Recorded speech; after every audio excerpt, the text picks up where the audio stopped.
nagka-scooter, madalas ba kayong luwagan ng pulley nuts? Okay, may solusyon ako dyan. Ito yun. Kailangan mong butasan.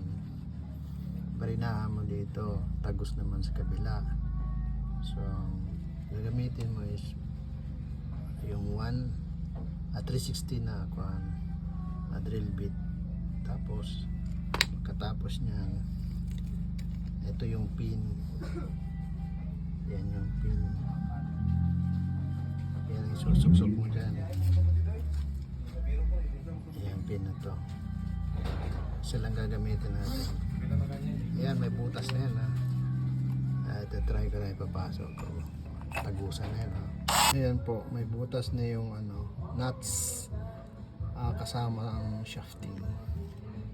Ito yung pin. Yan. Yan siya ngayon ang ipapasok ko dito. Ayan.